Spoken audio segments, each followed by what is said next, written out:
जय जगन्नाथ सांग माने गल्प भंडार तरफ आपण मानक स्वागत। आसतु जानिबा आजिर नीति शिक्षा। प्रिय दर्शक बंधु, जदि आम चैनल टी को सब्सक्राइब करि नाहंती दयाकरी सब्सक्राइब करि दियंतु। नंबर 1, राजा पुओ ठारू सुशीलता, पंडित ठारू उत्तम ज्ञान, फूल ठारू सुगंध, जुआरी ठारू मिछ ओ कपटता, हीना नारी ठारू छलना शिक्षा करा जाए। नंबर 2, जीए भोजन चिंता न करे से ज्ञानी, ज्ञानी को सबुठी आदर सत्कार दिव्य भोजन मिले। नंबर 3, बुंदे बुंदे जल मिसी समुद्र होई पारे, अल्प अल्प संचय करी जड़े धनी होई पारे।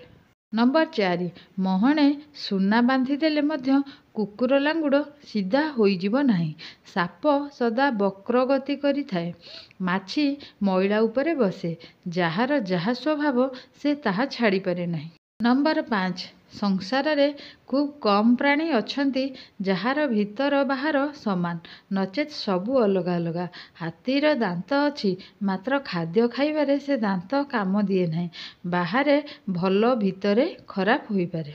नंबर 6, प्रत्येक साधु महात्मा महापुरुषंक भितरे किछि ना किछि खराब गुण थाई पारे, आमे तांकर भल गुण को आहरण करिबा आवश्यक।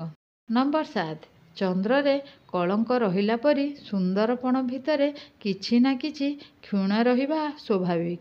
नंबर 8, सुंदरी तरुणी, रूपसी विधवा, षंढ कपटी, भंड साधु, तांत्रिक गध एमानक ठारू सर्वदा 50 पाद दूरे रहिबा बुद्धिमानर काम।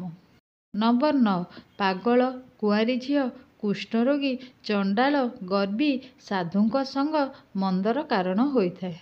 नंबर 10, प्रातः समय बेश्या, द्विप्रहर रे जुआड़ी, पापी को मंदिर रे, शव को चितारे, शिशु को मार स्तनपान समय देखिले पाप हुए नहीं।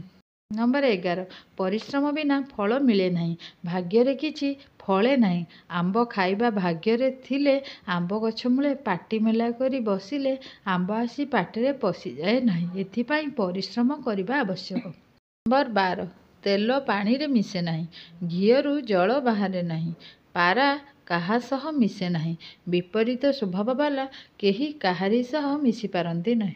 भिडियोटी शेष पर्यंत देखंतु एवं लाइक शेयर कमेंट भी करंतु।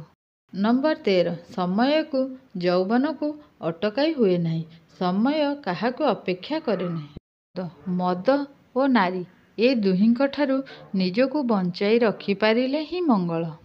नंबर 15, संतान को अत्यधिक स्नेह आदर करिबा दोष अटे, कारण सेथिरे तार दोष बढ़े, आखि देखाइबा द्वारा तार दोष अनेक गुण विकसित होइताए, तेणु पुत्र बा शिष्य को दंड देबा उचित। नंबर 16, मनुष्य को प्रत्येक दिन गोटे श्लोक ताहार अधा श्लोक बा ताहार अधा स्वाध्याय द्वारा सार्थक करिबा उचित, कारण दान अध्ययन एवं स्वतकर्म द्वारा ही दिनटी सार्थक होइथाए। नंबर 17, भाग्य भिकारी को राजा करिदिए, राजा को भिकारी करिदिए, धनी को निर्धन तथा निर्धन को धनी बनी दिए। नंबर 18, लोभी पुरुषर जाचक शत्रु अटे, मूर्ख मानकर शत्रु तांकु जे बुझाई थाए, पुष्चली स्त्रींकर पति शत्रु एवं चोरर शत्रु चंद्रमा अटे।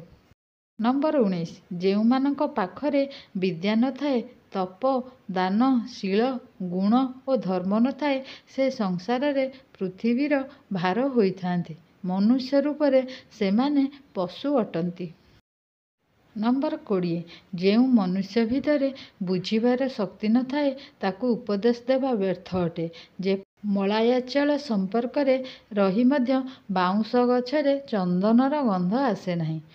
नंबर 21, मनुष्य को निजर आहार चिंता करिबा आवश्यक नहीं, ताकू एकमात्र धर्म विषय ही चिंता करिबा उचित, कारण आहार मनुष्यर जन्म सहित निर्दिष्ट होइथाए। नंबर 22, क्रमशः बुंदा बुंदा जल पड़िबा द्वारा गरा भरी जाए, सेही प्रकार क्रमशः विद्या धर्म और धनर स्वल्प स्वल्प संचय द्वारा मनुष्य विद्वान धार्मिक एवं धनवान होई जाए। नंबर 23, उत्तम काम करी जदि मुहूर्त मात्र बंच तेबे ताहा श्रेष्ठ जीवन, मात्र लोक तथा परलोकर धर्म विरुद्ध कर्म करी दीर्घदिन बंचिबा श्रेष्ठ नुह। ଭିଡ଼ିଓଟି ଶେଷ ପର୍ଯ୍ୟନ୍ତ ଦେଖନ୍ତୁ ଏବଂ ଲାଇକ୍ ସେୟାର କମେଣ୍ଟ ବି କରନ୍ତୁ। ନମ୍ବର 24। ଯେଉଁ ଲୋକମାନେ ପୁସ୍ତକକୁ ଆଧାର କରି ବିଦ୍ୟା ଅଧ୍ୟୟନ କରନ୍ତି କିନ୍ତୁ ଗୁରୁଙ୍କ ନିକଟରେ ବିଦ୍ୟା ଅଧ୍ୟୟନ କରନ୍ତି ନାହିଁ, ସେମାନେ ସଭା ମଧ୍ୟରେ ବ୍ୟଭିଚାର ଦ୍ୱାରା ଗର୍ଭଧାରଣ କରିଥିବା ସ୍ତ୍ରୀ ସମାନ ଶୋଭା ପାଆନ୍ତି ନାହିଁ।